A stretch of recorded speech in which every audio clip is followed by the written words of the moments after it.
Before we start, tell me where you are listening from in the comments. Maybe you are someone who thinks job offers from successful people are always about money, prestige, or climbing corporate ladders. Maybe you assume that when wealthy individuals offer opportunities, they want something from you that benefits them more than it benefits you. Maybe you have never considered that sometimes the most important job offers aren't about working for someone else, but about accepting a responsibility that could change not just your life, but the lives of everyone around you. This conversation is for you. I want to tell you about a job offer I'm making to anyone who has the courage to accept it, not because I need employees or because I'm trying to recruit people for my companies, but because I've realized that there's work that needs to be done that only regular people living regular lives in regular communities can accomplish. This is not about joining a corporation or moving to Silicon Valley or acquiring special skills or credentials that most people don't have.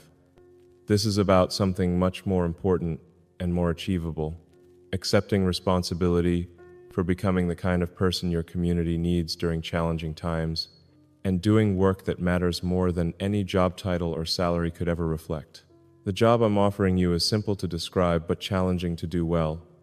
I want you to become a guardian of human values in your own community.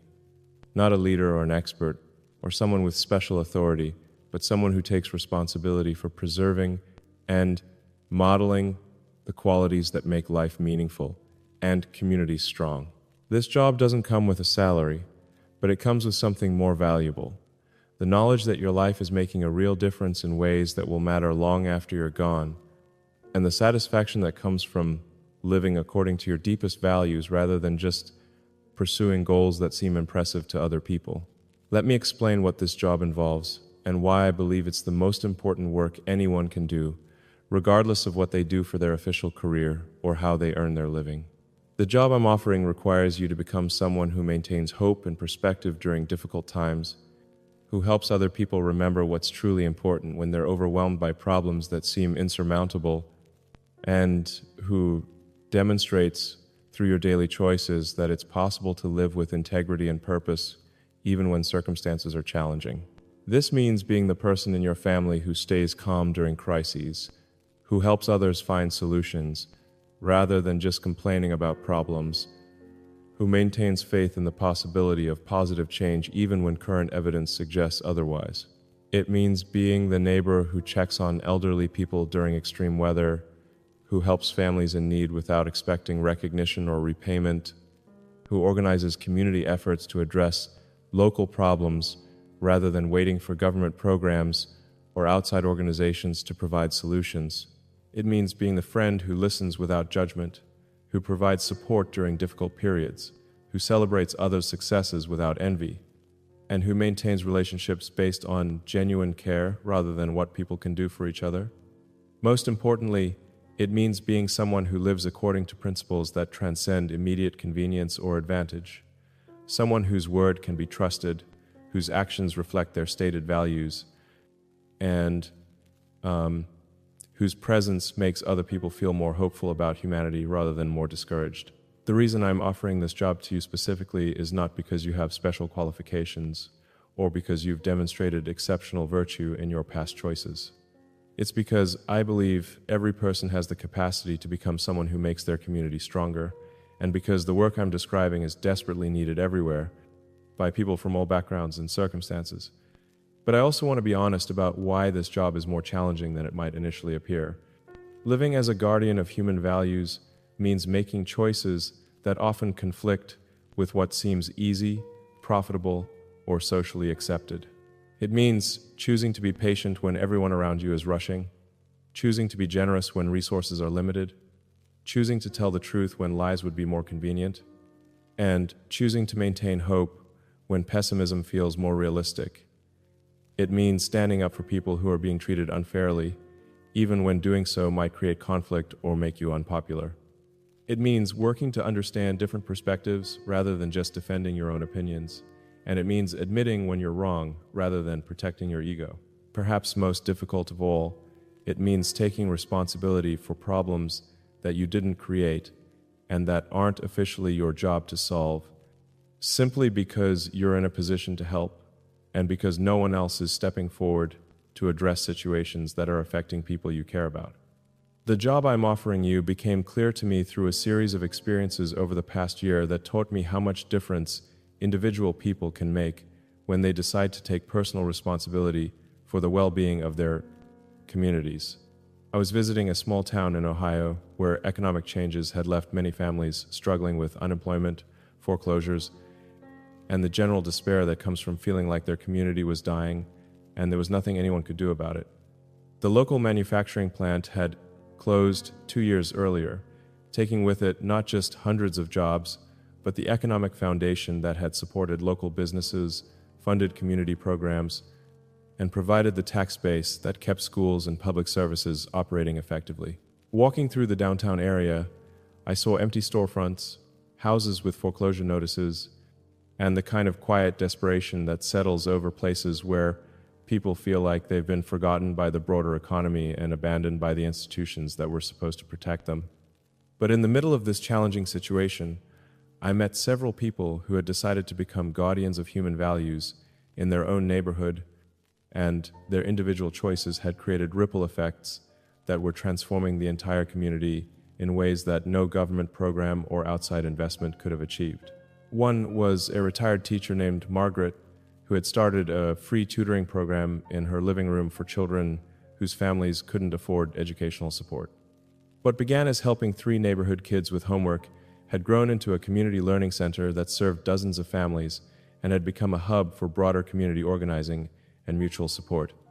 But Margaret hadn't just provided academic support. She had created a place where children felt valued and capable, where parents could connect with other families facing similar challenges, and where the community could see evidence that their situation wasn't hopeless if people were willing to work together toward shared goals.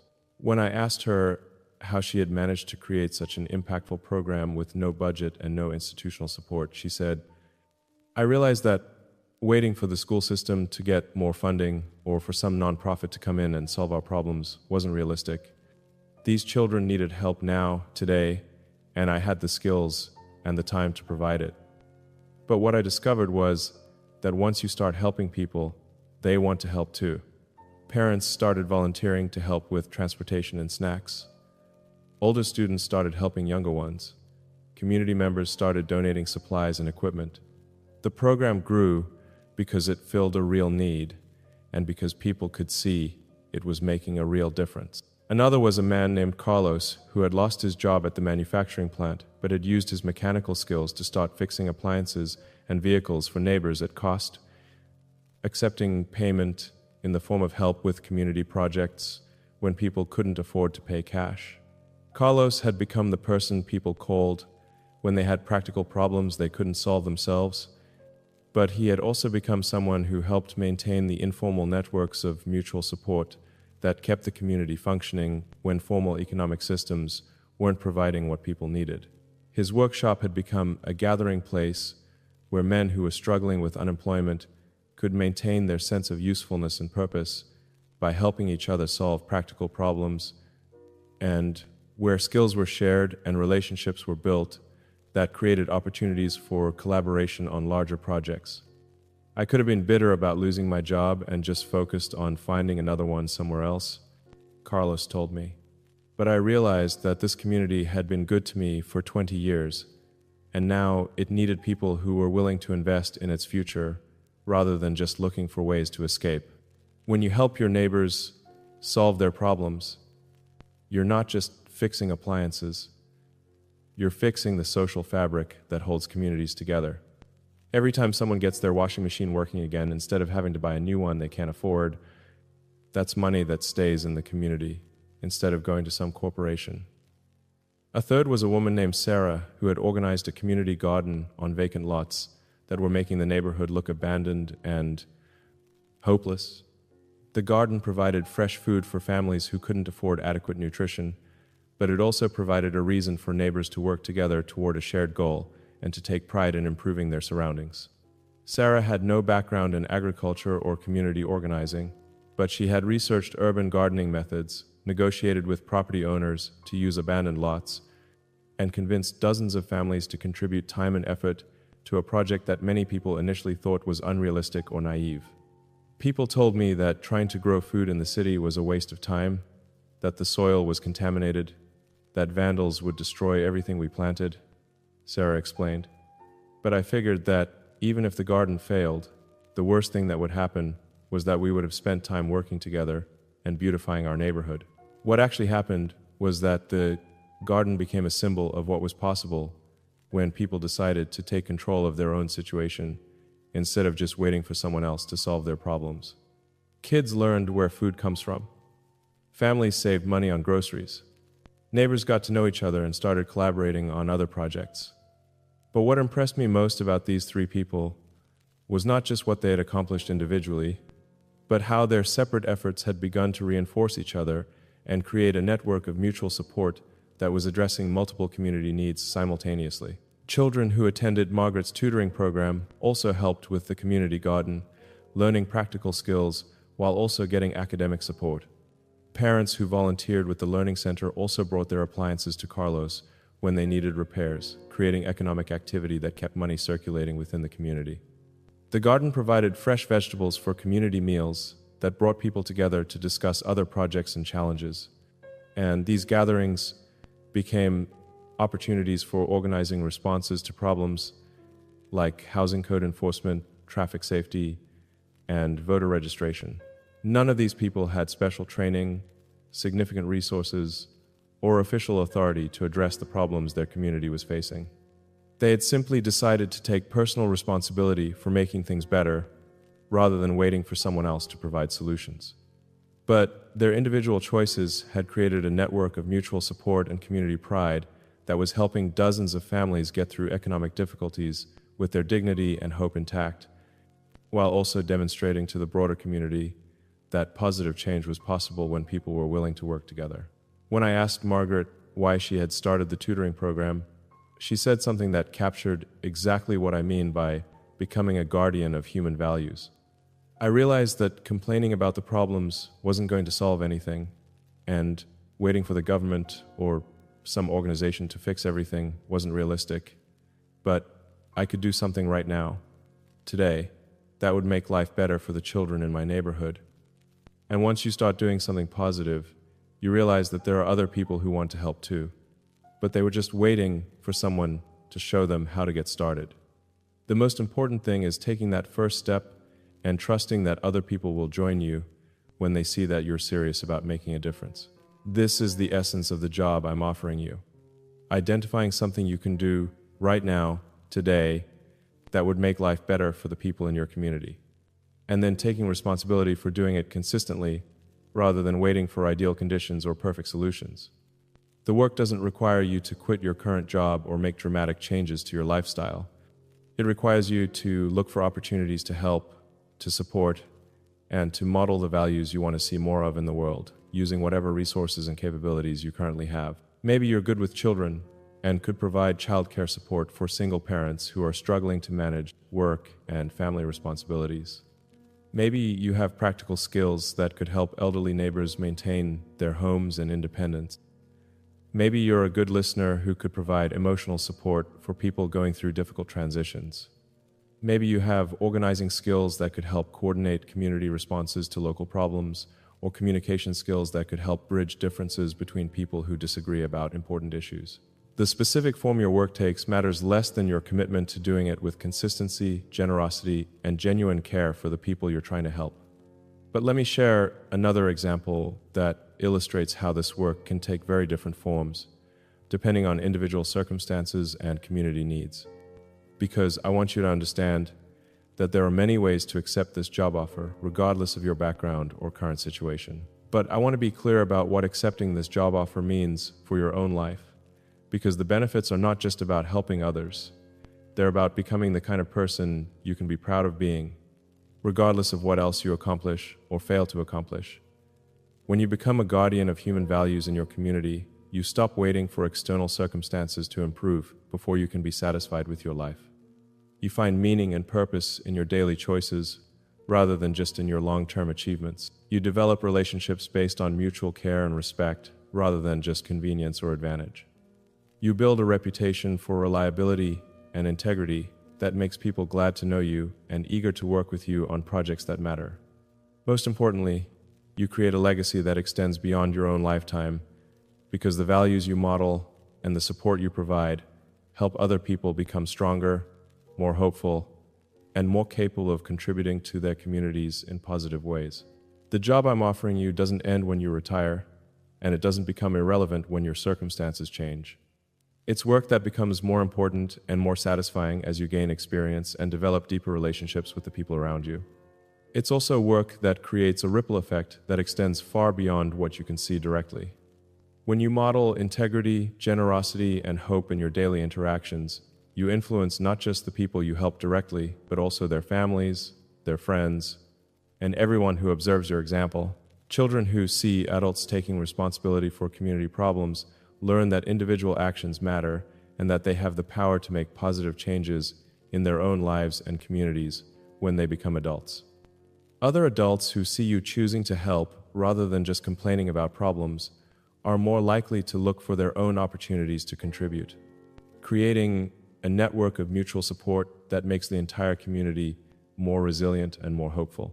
But accepting this job also requires you to develop qualities that many people find challenging in our current culture: patience with slow progress, satisfaction with work that doesn't receive public recognition, and faith in the importance of small actions that may not produce immediately visible results.